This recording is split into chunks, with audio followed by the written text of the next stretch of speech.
Appropriations Subcommittee for Compensation Retirement is now in session.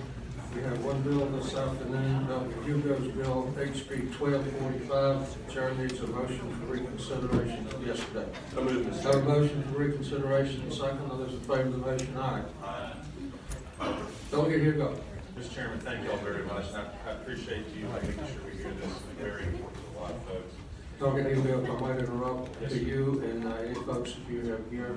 I had a bill number transferred to me yesterday was the reason that we're back here today, and I'm sorry about the inconvenience in any way. Mr. Chairman, you're going a mile a minute. We appreciate all y'all do. Y'all are working hard. I know a lot of you. Proceed, thank you, sir. Hey, what we're doing here, Mr. Chairman, under the line of duty act, we're trying to work to add cancer to the colon, brain, and testes to the list of cancers that are presumed to be occupational diseases under the Virginia Workers' Compensation Act. This is for these firefighters, men and women who run into burning buildings. A lot of times you can always see the flames, but a lot of times what you don't see is the chemicals that come through, that they inhale, come through their skin and absorb through the skin. Firefighters, men and women, have a higher rate of these type of cancers. And what this does, there's been court cases that flip things so it's not as easy for them to get the right care and get the right compensation. We've been working on this. I know, Mr. Chairman, you and many expressed sympathy on this. This is just an idea that we have at the time is now to try to do this. And I know that I've talked to the full committee chairman. I know there's a lot of work that everybody's trying to get done on this. But if we could let Ford speak for 1 minute. Yes, sir, welcome. If you please step forward, identify yourself, and who you represent. Thank you, Hugo. Mr. Chairman, members of the committee, my name is Mike Riley. I'm the Executive Director of the Virginia Department of Fire Programs. I'm a former Fairfax County firefighter, which I served 37 years, and retired as Chief Fire Marshal. And I'm here representing not only myself, but also the governor, that we strongly supports this bill. Feels the least we can do for our firefighters and then one to protect us every day. Thank you for consideration. Very good, thank you for traveling down, sir. Yes, sir. Mr. Chairman, Art Lipscomb, Junior Professional Firefighters. Last week, Tom Swisher of Lynchburg Fire Department died. He was of cancer. He was 54 years old, been retired less than 4 years. I could read you a different name every time you all meet, not run out of names. This is becoming a crisis. I could go into the fiscal impact statement. There are a lot of errors in there, but I don't want to take up all of your time. But I think the important lesson here is in the fiscal impact statement, it talks about a claim that was $269,000, yet it was settled for $469,000. I think the moral is if we do the right thing to begin with, it doesn't cost us much. So I hope you all do the right thing. Thank you. Yes, sir. Wait. Mr. Chairman, Wayne Huggins, State Police Association. This would also cover our motor carrier safety troopers and our commercial vehicle enforcement officers. For that reason, we support the bill as well. Yes, sir. Thank you, Mr. Chairman. My name is Tom Simcoe, and I represent Fairfax County professional firefighters and paramedics, and I stand in support of this bill. Yes, sir. Next. Mr. Chairman, Robert Young, Fairfax County Firefighters and Paramedics, and I also stand support this bill. Thank you. Thank you for coming down. Anyone else? Anyone like to speak against the bill? Mr. Chairman, thank you. John Hurd on behalf of the Virginia Self-Insurers Association. We have both public and private members that are opposed to this bill, as well as Metis Holdings, which is the company that oversees the administration of all workers' comp and liability claims against the risk pool. We do oppose this bill because it's going to result in public and private employers becoming monetarily responsible for numerous types of cancer that their employees develop, whether or not the employment had anything at all to do with it. If you look down on lines 42 and 43, and lines 45 through 47, it really creates an irrebuttable presumption that cannot be overcome by the employer. And that again is whether or not the employment had anything to do with the cancer. We think what this bill does is actually turn workers' comp into health insurance. And I don't think that's ever what it was intended to be.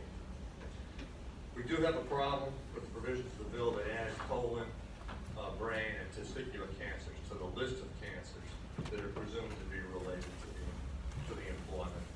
The scientific research that's been shown as supporting the proponent's effort here deals with the study of firefighters, not the hazmat officers, not the state police, not the DMV employees that are listed in that same section of the bill.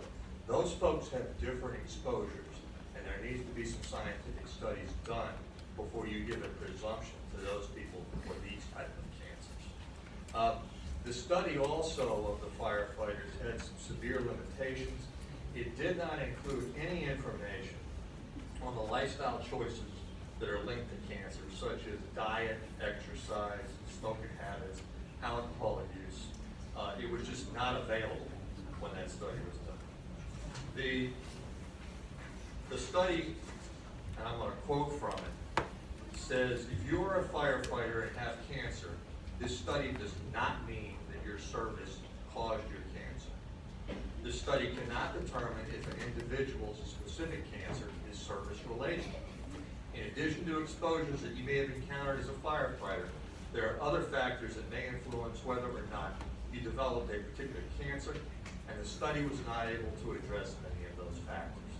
In terms of fiscal impact, we believe it's going to have a real large fiscal impact on localities. We believe it'll have a fiscal impact on the state as well. You've got the loading impacts on top of the workers' comp impacts, and we'd ask you, we don't think this bill is ready for prime time yet, and we'd ask you not to support it. Thank you. Anyone else? Good afternoon, Mr. Chairman, members of the committee.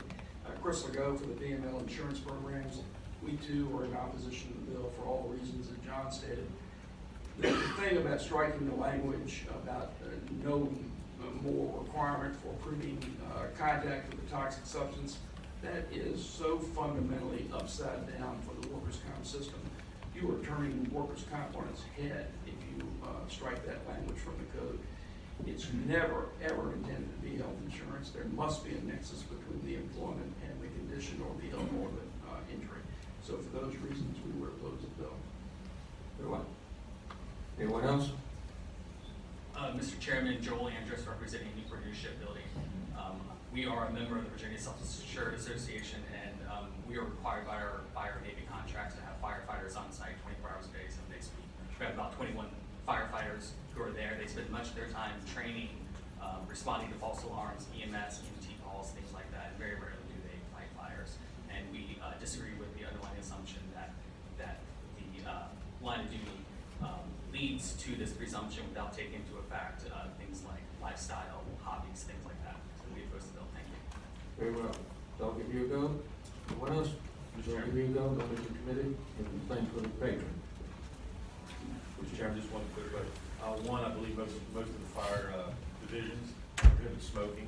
Most of these young men and women are in great, decent shape. And I think presumptions, it talks about the incremental cost, because we already have they have underlying insurance. This is a small price to pay for the men and women running to burning buildings to rescue all of us. So I hope you would consider it. If not, I look forward to working with you, and I know we've talked to the chairman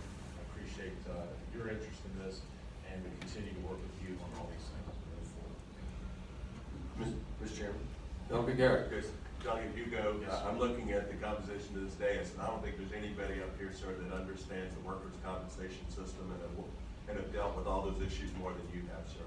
And I know for a fact you are one of the most ardent advocates for law enforcement and for our public safety folks. You have stood staunchly in the ring, and I'm not blowing smoke, and I'm not saying that light.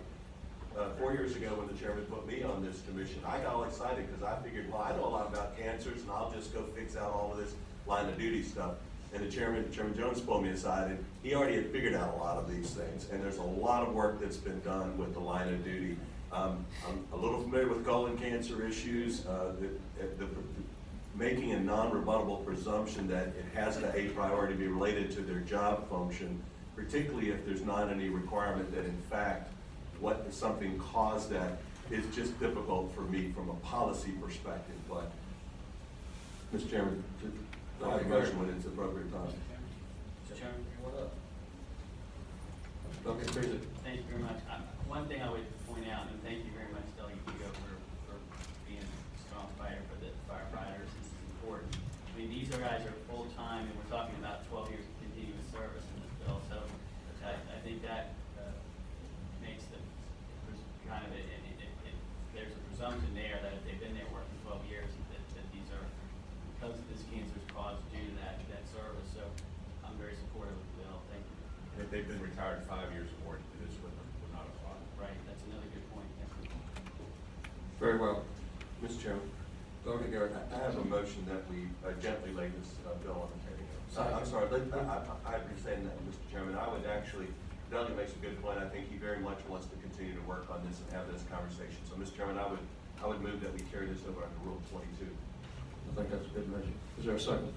Have a motion and a second to carry your bill over so you can work on it some more for the next session. Thank you for your passion. Thank y'all for your help. And Okay, we'll vote appreciate on it. the motion now. Voice vote. Those in favor of the motion, aye. Aye. Those opposed, nay. The ayes have it. That completes our work for the afternoon. The committee shall rise.